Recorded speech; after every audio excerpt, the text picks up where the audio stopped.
Welcome to the Life Jacket Podcast, where we talk about topics to help you get through the waves of life. I'm Bless. And I'm AJ. And today we have our guest with us, Jalen Sanders. But before we get into our guests, we're going to talk about our win of the weeks. So for me, my win of the week, bought a new car. It's an investment, a nice little BMW. So nice to be in something brand new for once. What about you, AJ? I set up my grill. That's in the box for like 2 weeks. So I had some spare time. So I was like, yeah, let me set this bad boy up and eventually start cooking on it. So that was my win for the week. And Jalen? Yeah, my win for the week, honestly, was just hitting 5 out of 5 for workouts. Like, I just set a goal. I have a very busy schedule. I said I need to get it in at least 5 times this week. And I was like, yeah, you know what? Hit my small goal. I said, yeah, ran, lifted, did my thing. Bet. So, Jalen Sanders, the infamous Baltimore person, I've been hearing about you. So yeah, he's goated. He won't tell you, but he that nigga out there. For real. So tell us a little about yourself. I was born and raised, again, hey everybody, Jalen Sanders. Some people call me Jay, go by other various nicknames and stuff as well. Born and raised in East Baltimore, lived there for a majority of my life, like the first 17 years.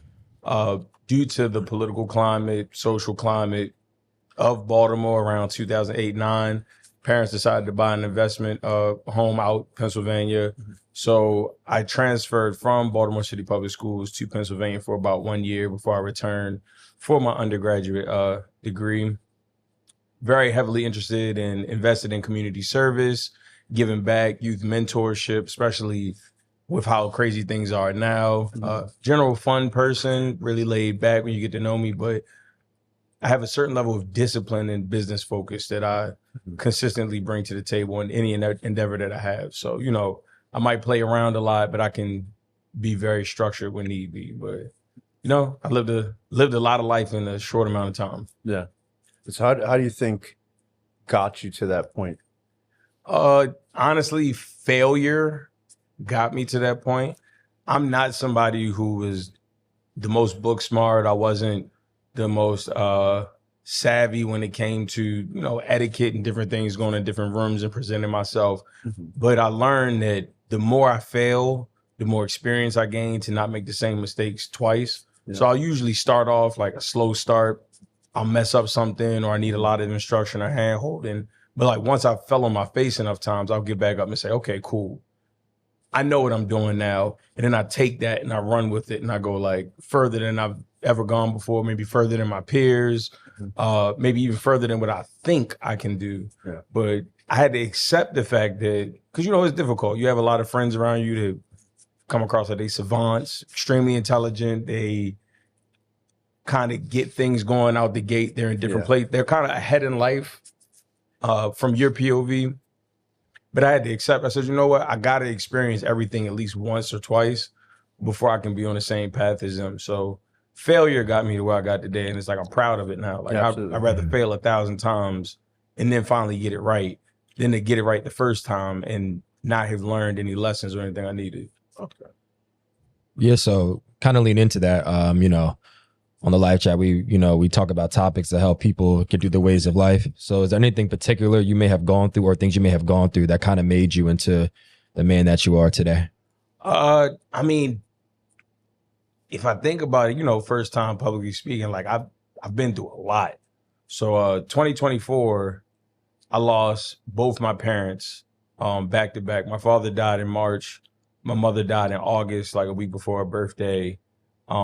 I was also coming off of like an 8-month job loss prior to that, securing a new role, but then having to deal with like, certain systemic and interpersonal issues while I was like entering the role at work as well. A lot of things were working against me. And it wasn't until like my parents died that I kind of had a matrix moment where it's like every single lesson that they impart on you when you're a kid kind of just hyper focuses in. You now have access to a new folder or place in your brain. It would be like, hey, catalog of skill sets and experiences that you've gone through. And I can access that no matter what the situation is. Yeah. And it sounds kind of crazy, but I have never been as focused as I am right now until I like lost everything. So kind of like the story of Job, God took everything away from him. And then once he saw that he was still faithful, he gave it right back. Yeah. Tenfold. And just seeing how I maneuver with like my money, seeing how I maneuver with my time, my communication, my patience. I feel like parts of myself that had gotten quiet over the years are now back on the surface. And I'm stepping into who I am, but like also like the truer version of myself. You know, you go through careers and stuff, put masks on, got to act a little different. You might quell some of your interests or different things to appease other people. I feel like the amalgamation of all these events and circumstances are bringing me to who I am right now and then ultimately who I need to be. Yeah. Wow. So just lean into that, you know, both of your, you know, parents passing. What do you think grief taught you the most?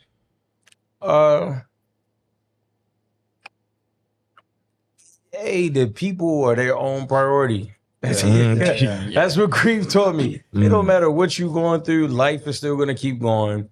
And if it really is not that important to somebody else, no matter how much you need them there for you, no matter how much you would want them there for you, beg, plead, things that make sense on paper. If something is not a priority to an individual in your circle, in your life, relationally, it's just not. Yeah. And it sucks because you always, it's a form of projection when you say, hey, I would do this in this circumstance. I would expect somebody else to do that for me. No, you got to expect that person to do what's in their best interest without holding a grudge against them at that time because you're not the main character in their lives. They are. Yeah.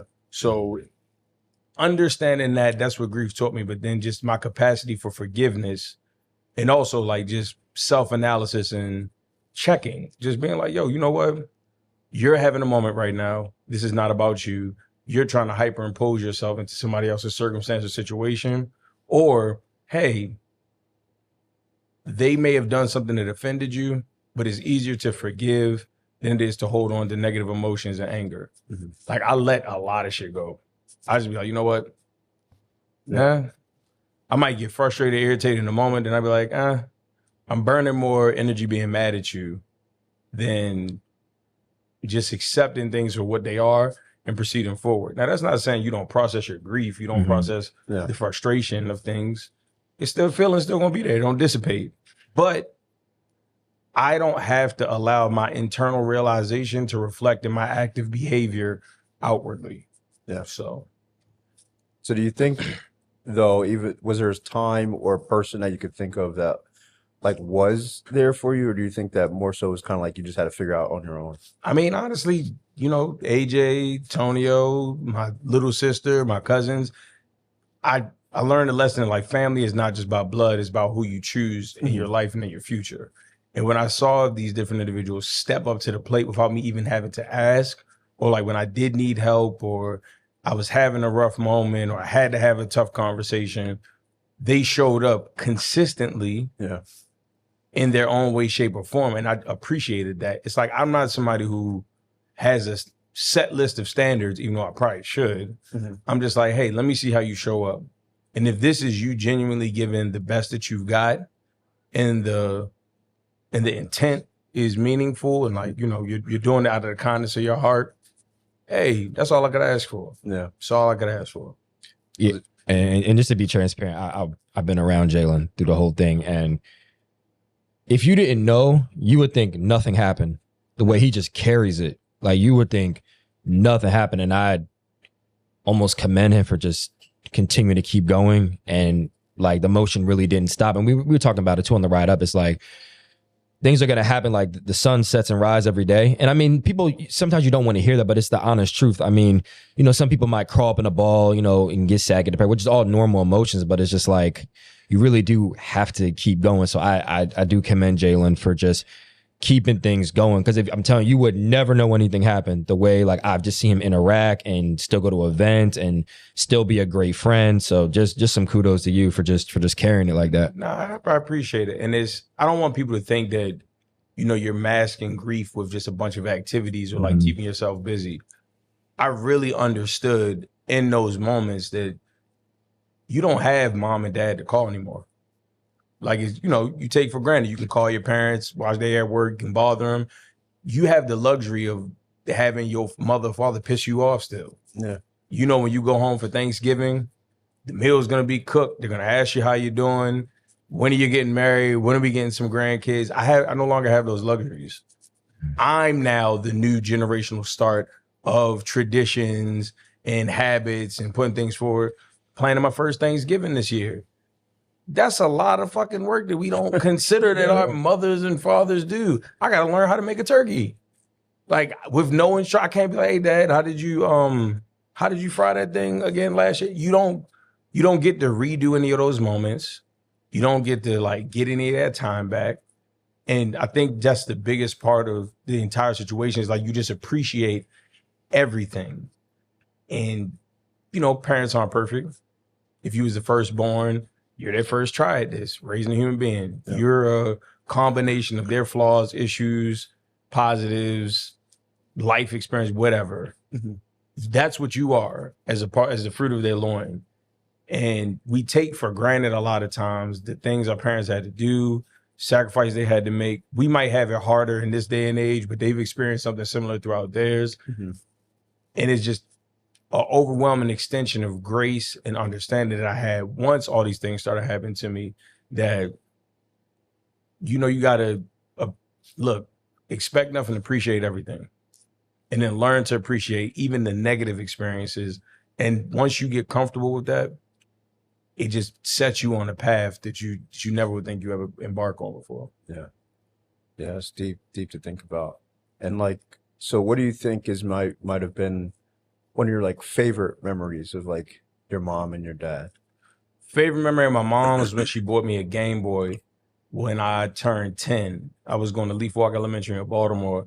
And that's one of my favorite pastimes, just gaming. Like it helps you in a world of fantasy when real life is just getting to be a lot. Mm-hmm. As a 33-year-old man, hey, I still play the game. I need that decompression time. I need something to focus my energy on other than self-improvement and working out. Like you need that leisurely like BS time to just do nothing or like you doing something constructive in a replenishing or like refilling way. I'm fulfilling way. Mm-hmm. That was my favorite memory. She bought me X-Men. Remember, it was a cheat code in which you could get Apocalypse. I can't remember the inputs, but my cousin told me, and I was just like, oh, no, damn, this shit cool. Yo, like, got my first little game and everything like that. And then from there, every year on after, new models came out with Nintendo, PlayStation, Xbox, all that. Me and my cousins and them would play. That was like one of the things that created a very healthy coping habit for me. Like, I'm not diving in there for hours, but it's a part of my everyday life. And then with my pops, he used to take me to Blockbuster every Friday after school. As long as I ain't get no complaints, I wasn't cutting up too bad in class. Nigga would take me to Blockbuster every Friday, let me get a movie or a game or something. He like, just that small act of kindness, investing in something that like I was interested in. I'm built for sports, but I was never really with the sports. Mm-hmm. He used to play football for Forest Park in Baltimore and then Central State when he went to college.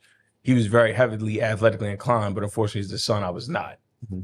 But just seeing somebody who was older than you willing to invest in your own interests, even though it didn't necessarily align with what he may have wanted me to be as his son, both of those things are monumental. Just like our parents, like being a child and having your parent be like, hey, we'll let you call the shots when it comes to seeing what you like and what you don't like and like filling things out. We're going to introduce you to things, but we're not going to force you to do something. Yeah. And side note for the viewers, you guys probably don't know what Blockbuster is. It's a place that, like, honestly, it's a place we used to go to. They used to have movies, games, popcorn, snacks, all that stuff. Wasn't that online? Like, I don't really play video games anymore.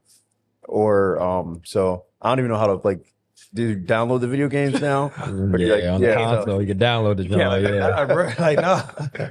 But yeah, and then movies, there wasn't no Netflix, Amazon Prime, none of that. So you actually had to go there, buy the movie, watch it 4 or 5 times over the weekend. Physical media, which is why it's really important nowadays that you kind of stay away from downloads because they're going to commodify everything. Side note, going to be paying full price for something, and then if their system no longer supports it, like Apple Music, you pay a monthly fee to have access to this one album. If the licensing runs out or the company switches over and says, hey, we no longer will fulfill our Apple contract, you lose out on what you paid for, and they could just take it at a whim. Yeah. So Food for thought. Right. No, yeah, no, that's cool. I think a question I have is for someone listening who's lost a parent or both, do you have like any advice or tips you would give them if it's just happening, if they're really struggling, if they're having a hard time comprehending what happened? Do you have any advice for them? General advice, which I applied myself: give yourself a time frame to bullshit. Like, be like, hey, I'm dragging it for like the next umpteenth month. We AJ and I and our friends, we call it a historic run. We just went on like a 9-month bender. We were like, hey guys, Do anything. we're gonna go to work, we're gonna go to the gym, we're gonna handle regular life, but we're just gonna commit every single weekend to a lot of fun. Yeah. And then as the new year rolled in, it was like, okay, let's start clipping it. We got to tighten back up. This is not sustainable. So give yourself a time frame to just, feel what you want to feel, do what you want to do. Not saying that you have to rush through those feelings and fully process them, but just the initial hard hit of the weight of everything going on, you have to give yourself a time frame for that. And then give yourself a time frame for self-improvement. So we said, hey, we're going to wild out for 9 months. After that 9-month mark, we're going to start getting back into habits and things that can build me back up. Because after a while, unfortunately, nobody wants to hear this, your feelings will be a burden if you don't try to take care of them. You're like, it's okay to feel, but you can be a burden to other people with how you feel and how you act on those. I was not perfect. I made a lot of mistakes during those times. I hurt some people. I wilded out. It wasn't to like the worst degree, but also still I have to be accountable and responsible for my actions during that time period. You also got to realize you have to teach people how to interact with you during that time. Like AJ said, a lot of people looked at me like, if you didn't know no better, you would think nothing's wrong.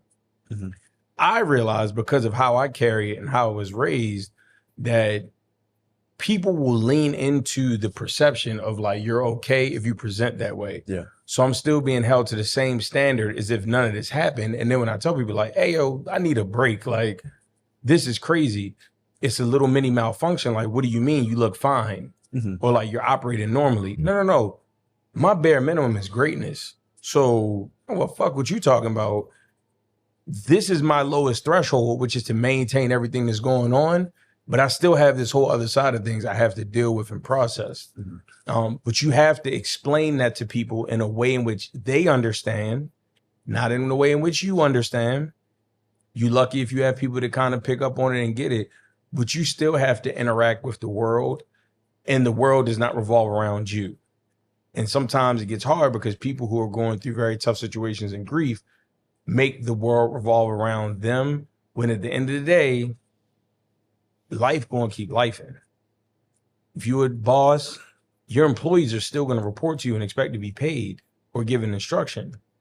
If you are a husband, your wife is still going to expect husband things from you. If you are a sibling, your sibling is still going to be like, hey, I still need my brother or my sister to be this person. It's a teaching moment for everybody. And you got to think about it. I experienced some stuff that people who are 60, 70, 80 have not even dealt with. Like, some people now are just losing their first grandparent, and it's devastating to them. Imagine like having a life filled with, because what is it? 23, my Uncle Ron died. After my Uncle Ron died, my father died March 2024. Then my Uncle Duke died June, July. And then my mom died August. And then my homeboy KP died, I think like between August, September. Like, I ain't gonna lie, a lot of that stuff is like compartmentalization. I've blurred a lot of that. So that's about 5 major deaths in a year, on top of maintaining a director level role of what I do at work and having to navigate being the administrator of an estate. So I'm handling my parents' affairs, I'm handling finances, I'm handling responsibilities, closing accounts, opening accounts up, trying to be there for family, being there for friends. And then I got to work out, or else, like, you can't gain that unhealthy weight. Now I got another problem I got to worry about. It's so many inner working parts that if you were somebody who's going through that and you were in a position of leadership or responsibility, you still owe it to people to explain things, give them a time to process it, and see how they can best show up for you. Because, again, a lot of people have never gone through what you may be going through. Sorry, there was a lot, but it's just very nuanced and insensitive. And you're going to have moments where you be like, damn, don't nobody fuck with me? Don't nobody care about how I'm doing? You don't think that, like, I'm going through something right now? But if my outward disposition is always calm, handling business, communicative, on it, fun and smiling, a lot of the general public's receptors don't pick up on, like, something is wrong here. There's a friend of mine named Ashley. She went to Towson and she was AK. She was like, I noticed whenever you get stressed out or something like that, your partying and like social outings like increase a lot. And I was like, yeah, you're right. You one of the few people that's picked up on it without me having to say something. Mm-hmm. I wish I could cry. I don't cry. Wish I could be like, damn, I'm broke down. Psychologically, that's not how my body is wired. Because if I stop, I'm going to really like dig both heels in the ground and stop. Mm. So it's just, you had to take the time out to understand that, like, while you're going through something, people have to interact with you as well. And you have to approach it in the calmest, clearest mindset you possibly can. And then, like, if you got somebody with you that just don't get it, you got to give them time to understand, like, the new position that you're in. It ain't got to be perfect. And those that's going to rock with you, they're going to rock with you at the end of the day. Yeah. Yeah, and just to go off what he said, I think just being his friend throughout this whole thing, I think one thing I've learned is, man, when you have people that's really rocking and supporting you, you got to really keep them close. Like, you know what I'm saying? I think a lot of us have a lot of friends, but I mean, when shit gets real critical, like, who's going to be there? And to go off another point he mentioned, like, when you're going through something traumatic, you expect people to be there, and when they're not, you can really fan out. You can get mad, like, you really get into your bag, but it's like he said, you're not the main character in everybody's story, and you kind of have to process it like, well, yeah, they're not here. Doesn't mean they don't care, but sometimes just not a priority. Like for me, I remember when his mom passed, I remember I got a text message. I was frozen in the bed for like an hour. I didn't move because I was like, no, this ain't real, yada, yada. And I couldn't process it. And then eventually I was like, okay, like, where's he at? I went to his crib, make sure he was cool, but also realized that everybody's not me either. Like, not everybody's going to have that level of concern or care. So again, just commending you, what you went through, and just kind of listening to your story, just knowing that, man, when people, even in my life, I had to even tell us, okay, people that are there for me, like, I cherish, I make sure I'm there, because not everybody's going to be there for you. People will, you have some friends that'll be there for the good moments. It's always cool when it's good, but I'm talking about when things get bad. Yeah. Like, who's actually going to be there and show up for you? We'll get a text in the chat, homie in distress. All right, bro, we pulling up. Mm-hmm. What we doing? Yo, cool. We make time for any and everything else. Mm-hmm. What we doing? Like, good, bad, indifferent. Like AJ was saying, you do need those people in your corner. And you also gotta, older you get, you gotta start accepting, like, this is your capacity, this is your threshold, this is what I can come to you for, this is what I can't come to you for. Yeah. And it's okay. You want to be around a bunch of high achievers all the time. That's cool, but that high achieving thing gets hard when they still holding you to the same standard, and life is really whooping your ass. Like, you think the pressure you put on yourself is insane. Hang around greatness. The pressure they gonna put on you is even worse. They're gonna have that conversation. Hey, big dog, look, all right, it's been about 4 or 5 months. What you doing? What's your vision? What's your goal? What's your mindset? I'm just checking in. I ain't no pressure, but what you doing? You wilding a little bit. Like, are you good? Straight? All right, cool. Yeah, and one thing about our friend group, there's a lot of accountability. We hold each other. Like, imagine, I just moved to Baltimore 4 years ago. I just met him 3.5 years ago. And this is a level of accountability we all kind of hold each other to, which I think is very, very important as just young Black men as we're getting older. Like, all right, like, what's going on for real? Like, the job is cool. What you're doing outside the job, your fitness, how you eating. Like, since I moved to Baltimore, and shout out to Antonio, I hate gassing this nigga up. He has really taught me a level of like fitness, of like when you come to the gym, like stop bullshitting, like get in the gym. He taught me how to like even push me to like get better at running. I used to hate running. Now like I run all the time. I hated running, but it's just like, yo, like come on, cholesterol, diabetes, like you want this dad body, you want this big stomach, like come on, move your body. So like there's just a level of accountability we all have for each other. Even outside of fitness, just in life, like just how to be better men that I think, a lot of men, don't have, I'm blessed to have that. So yeah, I do say like, I think our level of accountability, I think it's helped a lot of us grow too, since I've been in Baltimore. Yeah, man. Wouldn't be the person I am today without them. Yeah. No, That's good. Definitely good to have them. No, for real. So I guess maybe as a closeout, any advice you want to give to any of the viewers listening? It could be about just anything in general. Any last final thoughts? Anything you want to talk about that if somebody's listening, they're like, oh man, I really learned a lot from Jalen today, or oh, this is a little nugget I took away from the episode. What you going through, you're gonna make it out the other side of it. You always will, unless you take your own life. Hey, sorry, it's a real thing. Not about to talk about unaliving, but unless you take your own life, or like your life is cut short by something out of your own control, you're gonna make it on the other side, whatever you're going through. It is important how you go through these hard times. If you decide to go through the hard times, drag your feet, complain, lean into the worst version of yourself, when you're no longer in that position, you're going to be really disgusted with how you acted and behaved. I'm disgusted with some of my actions and behaviors, but I also know my batting average is like 90%. Like I have a margin of room for error, 10% BS, 90% like I was really on the ball. Do I still cringe at some of the stuff that like I was going through or what happened? Yes, 1000%.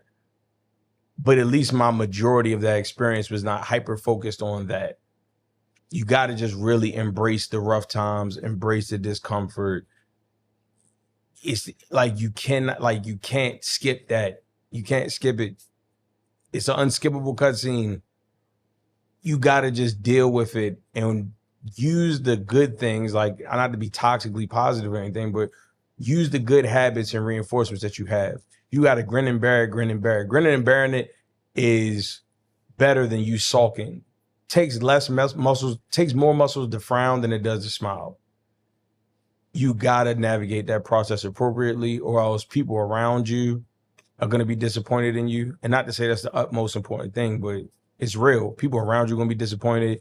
You'll be disappointed in yourself. And then you'll always have that lingering guilt of like, dang, I could have did better during this time period because, I thought it would never end. And then boom, it's over just as fast as it began. That's a bar. I think for me, like if you're a viewer listening, or you know somebody who has struggled with grief or having a hard time processing, make sure you send this video. Jalen, he dropped a lot of gems. Absolutely. I think will really, really help people. And also just shout out to him for just, getting through it, like really processing it, getting through it. It's one of my very good friends, even though I met him like 4 years ago. That's one of my really good friends. And someone I really look up to for real, as far as like just, how he carries it, just how work life, professional, he can go out. He knows a lot of people, just all around like really good nigga. So just shout out to him as well. Yep. And thank you guys for watching this episode. Like AJ said, if you liked anything hit you certain type of way, you can always DM us, but also like, comment, subscribe, share. And until next time. Oh, hold on. Before we go, how can they find you? Oh, you can find me on Instagram at The Original Made Man, TheOriginalMademan.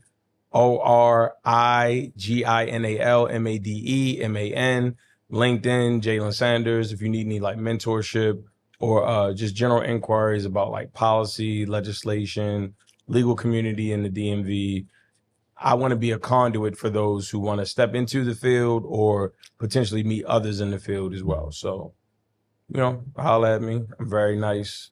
Not too nice though. So I'll still be like, I don't really know you like that. So not too much, but it's cool. Cool. All right. Until next time. Until next time. Peace.